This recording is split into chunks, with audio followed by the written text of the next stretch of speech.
I was assigned In Mind by Denise Levertov. I'm going to start by giving you some background on Levertov.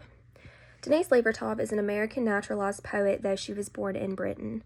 Her family converted to Christianity when she was very young, and she was primarily educated at home under her mother's watchful eye. Her mother also oftentimes read her children poetry and different literary works, which I think influenced Denise's love for writing. Even as a young child, she knew she wanted to be a writer. And as she grew, her writing style kind of evolved with her. She uses simple language with imagery as shown in Mind. In Mind, there are two types of women, both exceedingly different from one another. One is very clean, well-kept, pretty much perfect by society's standards at the time. The other is very wild and abrasive and non-conforming. She is the epitome of rebellion. Some observations I made about In Mind include the title to start. The title In Mind indicates perhaps an internal struggle for Levertov between different personalities or who she is as a person. She also uses simple words and imagery, as I mentioned previously. And I noticed there was no period after, but she has no imagination. It segues right into the description of the rebellious girl, which kind of plays back into her struggle about her own personality.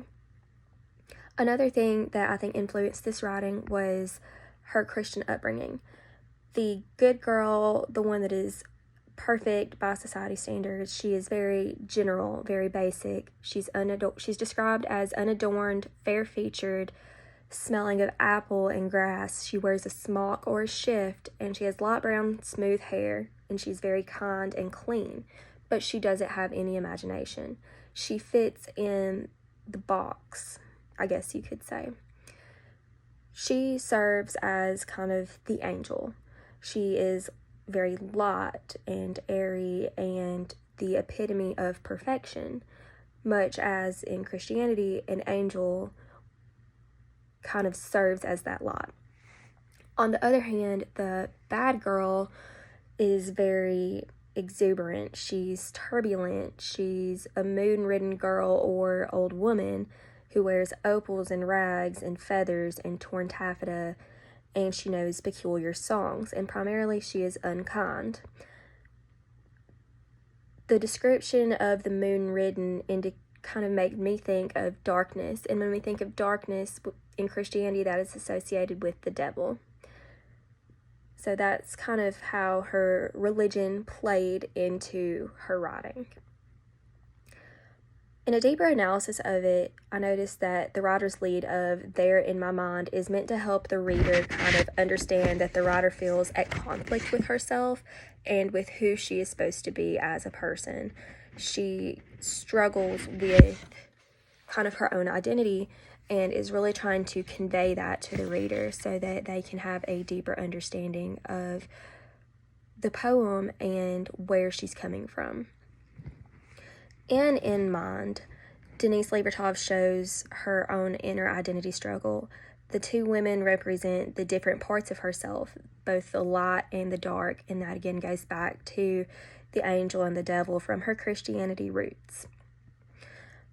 One displays the conformity but lacks imagination. The other is rebellious and wild but unkind. Levertov's poem is a representation of how she does not want to sacrifice one for the other. She does not want to sacrifice her imagination to be a kind individual, but she also doesn't want to sacrifice her kindness to be able to express herself freely and to share her views with the world. I feel by doing this, she's showing that she's still learning how both sides of herself can coexist. Presentation of self should not lead to sacrifice of the less desirable parts of oneself, and I think that's what Levertov was trying to convey in this. The way she segues the description of the first woman, who's perfect by all standards, into the description of the second shows that they are one and the same, and that Levertov is learning herself how to coexist with these different parts of herself and how they are meant to be presented to the outside world.